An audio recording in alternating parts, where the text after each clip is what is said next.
right outside Washington, D.C. Wow. Uh, my, Yes. my oldest son lived in DC for many years. Oh, We love, nice. Yeah, it's really beautiful out here. yeah, we love it out there. Actually, I'm Yeah. a I'm a East LA kid. I was born in East LA. Oh, beautiful. Yeah, the band is all based. I mean, we all formed and we're working out of Los Angeles for many, many years. Two of the guys are still there. I'm the only one that moved east, Uh-huh. very east.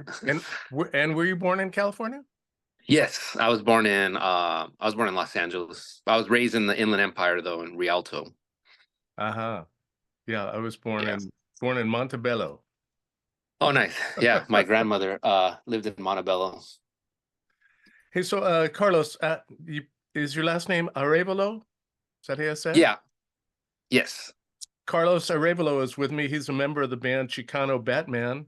They formed in 2008, and I was turned on to your music from Alt Latino.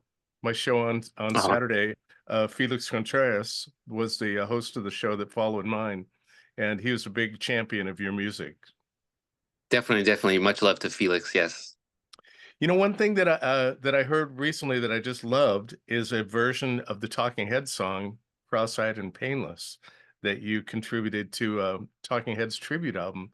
Uh, Talk a little bit about that project.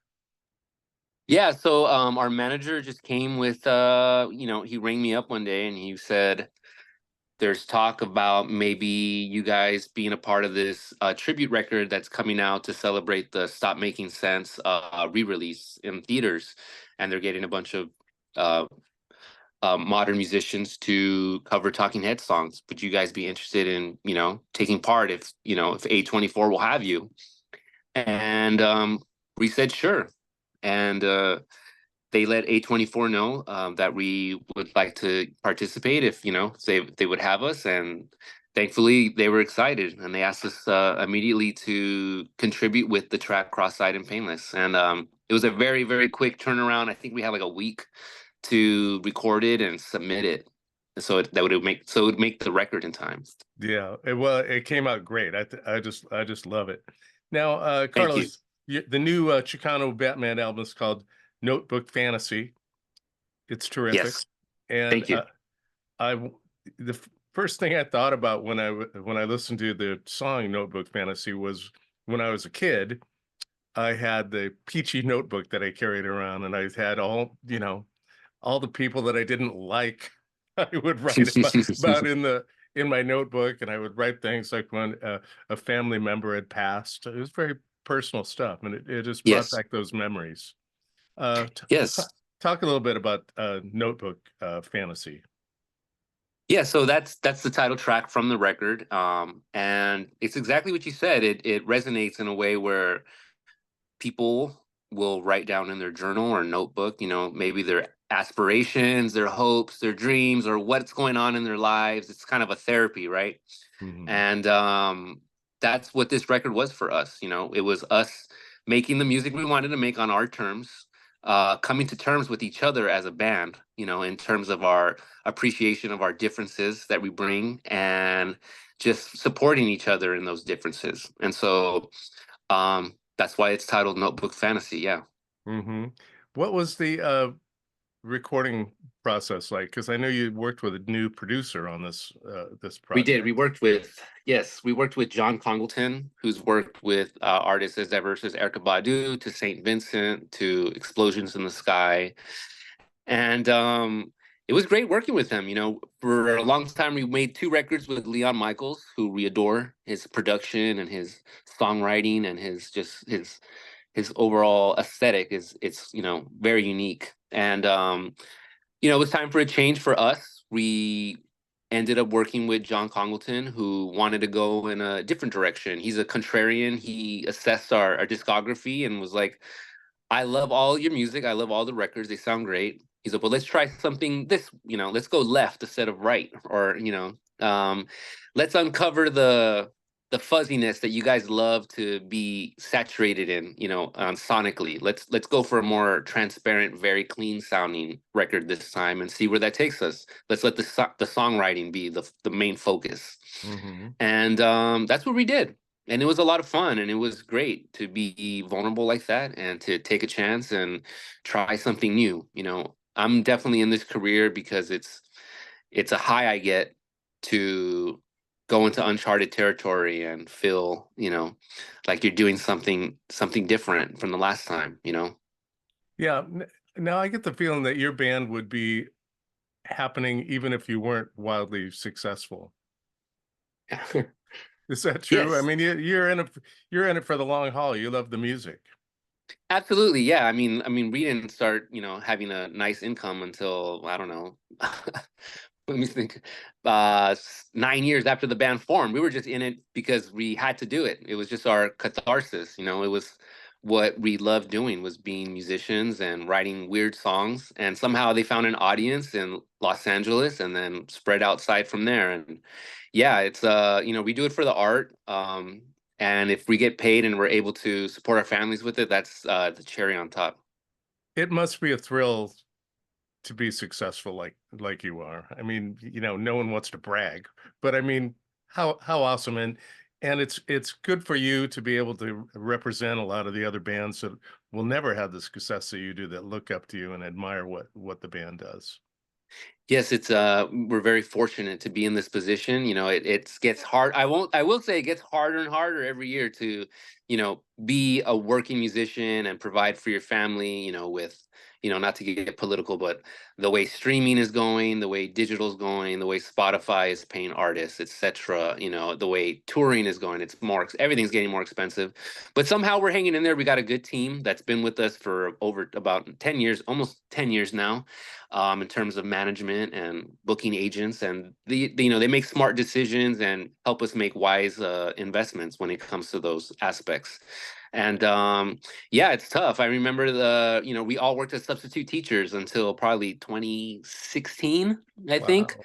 because it was the only profession that allowed us to take off time when we needed it, and you didn't get in trouble for it. It was Right. just, you say you're available this week, and if you are, they give you work, and if you're not available, they'll wait for, they'll go to the next person that can take the job. And I remember just ditching that safety net, and it was scary at first, but somehow, we found our way, and we've been pretty good ever since. And Eduardo has a bachelor's degree in urban planning. I have a master's degree in urban planning, and Bardo, our singer, has a master's degree in Latin American studies. And you know, uh, maybe thankfully we haven't been able to, default on those and Yeah. use that as a tool for employment. Well, it's good to have a fallback plan, right? Definitely, definitely. What was it like working with John, your new producer? Was it easy to let it go and let him run the show, or how was that? It was great. I mean, there was so much trust in him because his resume spoke for itself. So for me, it was not a matter of overthinking things anymore. It was just a matter of full trust. Here's a person who's here and has an objective, 2020 vision of what's happening. And that lets us be just artists and musicians and creative people, because there's that trust there that someone has your back and can see things that maybe might need improvement, or maybe is great, or as great as is. And to have that feedback immediately and just trusting that individual was very, very priceless for me. In the past, I would write my parts, spend hours on them and thinking about them and overdoing it, overwriting them, writing, trying new things till I got it perfect. And with John, his process was different. It was just, he'd be in the control room. I would create a part, or record a part, and he'd be like, "That's great, let's move on." And I had full trust in that, and it Yeah. was a really nice place to be. It felt quicker to work, and it felt more what's the word I'm looking for? uh just like it's just a better way of it was just a better way of working for me, honestly. Streamlined. He streamlined Streamline, it. there you go. Yeah, because I like to live in the moment, and I feel like if you capture something and it's great, and it feels great at the time, just move on. And that's what I learned from John, was to really just trust that instinct. Now, when you go into record an album, do you have the songs fully formed?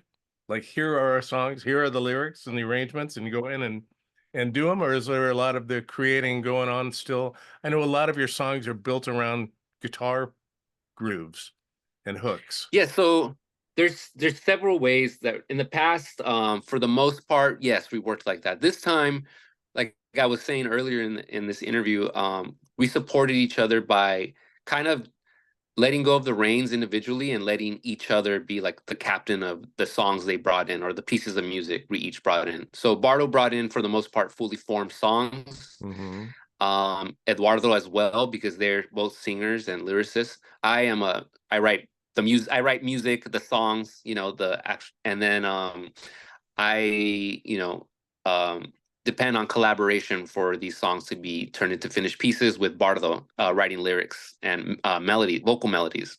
So, except for my songs, I think those are the only ones that weren't finished lyrically, vocally. A lot of it was kind of just uh, reacting to what was recorded musically on my end. But for the most part, the other songs, they were completed with vocals first. Yes, they were already done. I love that Chicano Batman does a lot of instrumentals. Yes. I mean, that's it's just nice, to throw them in an album. It has to do with a lot of the pacing of an album to just kind of make you stop and check out this cool instrumental. I really like it. Now Thank you. you, Yeah, it's been a while since I think Freedom is Free might have been the last one where we had like a proper song that was just instrumental. But definitely there's instrumental passages, musical passages that happen in all the songs that, I think that just comes from an appreciation for, soul, funk, jazz music from the 70s, Miles Davis, just that's in our DNA, and it will always show through in our music. yeah. Now you were talking a little bit about streaming and how problematic that can be. What about vinyl, the resurgence of vinyl? How is that affecting Chicano Batman?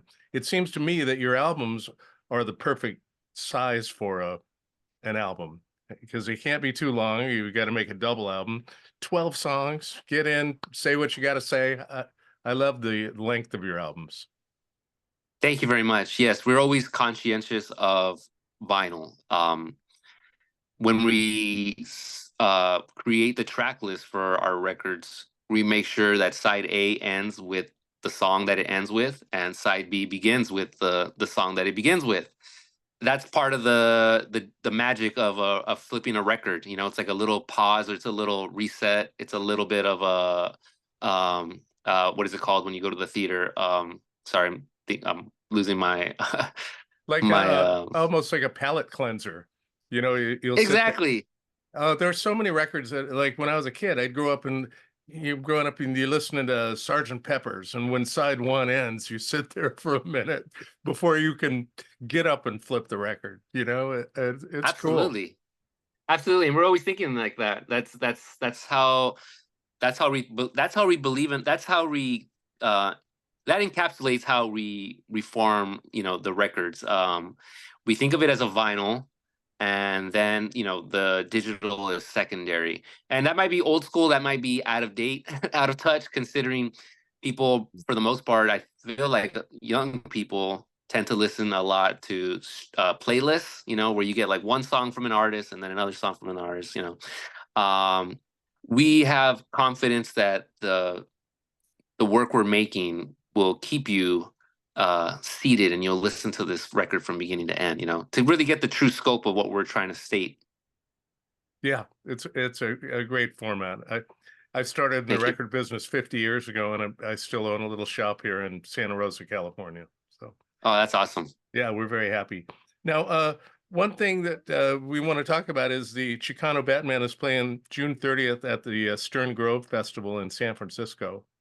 And congratulations, that show is sold Thank you. out. So I don't Thank know you. what we can tell people except thank the people that are going to be coming and try and check out Chicano Batman next time they're in town. Well, actually, I just found out from our manager actually a couple days ago that there's going to be another tier of releasing tickets. They're going to release more tickets. I Oh, guess for they like Stern Grove. to, yeah, I guess they wanted to front load it for the most part, but they still have, I think there's going to be a few there's going to be some tickets released later at some point. They'll make an announcement. So if you didn't have the opportunity to log on and get those free tickets, you'll have another opportunity. Excellent. Now, I was looking at your, there's a website called setlist.com where you can type in the name of a band like Chicano Batman and see all the venues you've played over the years. And your band has played nightclubs, the Santa Monica Pier, theaters, fairs, festivals. But one thing that struck me is the day before you're playing at Stern Grove, you're going to be playing at the Fabulous Forum down in Inglewood. And growing up down there, I went to so many shows at the Forum. And I mean, it's kind of your home base down there. I mean, it's got to be a thrill to be playing the Forum. It's absolutely a thrill. Home court advantage, we call it. And it's a long time coming. We've put in the work. We've played the venues that precede the Forum and sold them out. And so that was the next one on the climbing up the tier. We did 2 nights at the Shrine in 2021. That's 5,500 people each night. That was sold out 2 nights. And so, where do you go? You look up and there's the fabulous Kia Forum. And yeah, it's an ambitious, definitely booking, but it's very full. The tickets, there's some left, but for the most part, it's going to be a packed night. And we're excited to come back to Los Angeles and really give it our first true hometown headlining show since 2021, those 2 nights at the Shrine. We did a night at the Hollywood Bowl with supporting Portugal the Man last year, but this is really 100% our show. That's one thing I want to ask you about is Chicano Batman has done a lot of great opening acts.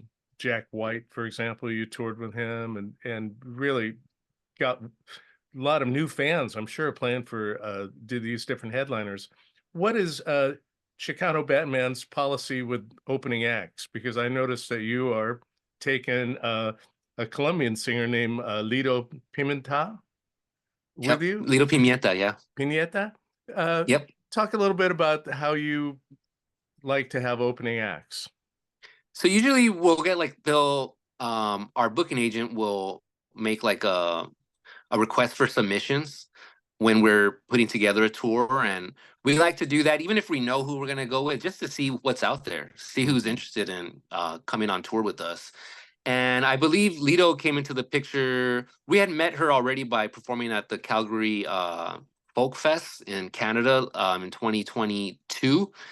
And we shared a stage with her, and she was just a force to behold. She was incredible. She's so talented. She's an actress. She's a writer. She's a director. An artist. She's the whole package, super creative. And we were just floored by her music and her stage persona and her performance art. And it was always in the back of our head, we gotta play some shows with her when the opportunity comes. And when we started putting together this tour, our booking agent let us know that Lido's booking agent works for the same agency, and she was interested in opening this tour. And it was just an easy yes, please, let's do this. Well, it's going to be great for her career, much like how it was great for Chicano Batman's career, doing all those great opening acts and kind of paying your opening act dues over the years. And now you're headlining, yes. And it's terrific. Your success is really impressive. I've loved over the years watching you just get a little more popular every album you put out, and I love your guitar playing. Who inspired you as a guitarist? Like, who did you listen to when you were starting to play? There's so many. I mean, I love television, Richard Lloyd, Tom Verlaine. That really set me on the path of playing. A lot of guitar players play with like ripping, distortion, Marshall, stack, and leads. And I've always been like almost a contrarian and trying to do things a different way and trying to have my own little sound or style. And I really was inspired by them. They were just doing the complete opposite of what was going on in the late 70s. You had like Mick Ronson kind of guitar playing, Jimmy Page. And I love all that music. Jeff Beck, don't get me wrong. I love those amazing players. They're the giants they are for a good reason. But I liked how television went the other way and we're like, okay, no Marshalls, let's play clean guitar with Fender amps and Fender guitars, and let's create a different style. And you can kind of hear that style also in like Talking Heads, and a lot of indie bands today, I believe, are indebted to that group, whether they know it or not. But that was definitely a big inspiration in my formative years. I loved Jimi Hendrix. I loved Carlos Santana, of course. John Frusciante from the Chili Peppers from the 90s. So many. I mean, Radiohead, Johnny Greenwood, Tom York, Ed O'Brien. Wow, there's so many. Eddie Hazel, you know. I just Um, played Maggot Brain on the radio the other day. oh yeah, I love Maggot Brain. I mean, that's my gospel, definitely. And all those players are just so unique and just inspire me. I could just put on one of their records and I feel more inclined to pick up my guitar and go practice. Yeah. Well, Carlos, it's been great talking to you. Thank you. The pleasure's been mine as well, Yeah, Doug. I wish your band all the success. I hope your band stays together forever. Thank you. I hope so too. And stay healthy and best of luck. And you got good touring going on the rest of the year too. You're going to Europe, is that right? Europe, we're doing some Mexico shows, and we might be doing another little run in the fall, places that we missed on this tour. Fun. Good for you, man. Yeah. Thank you, Doug. Congratulations. Thank you. I hope you can make it to the show. It's going to be fun. I'm gonna try. Okay. All right, Carlos. Take Great care. talking to you. Bye-bye. All right. Bye-bye.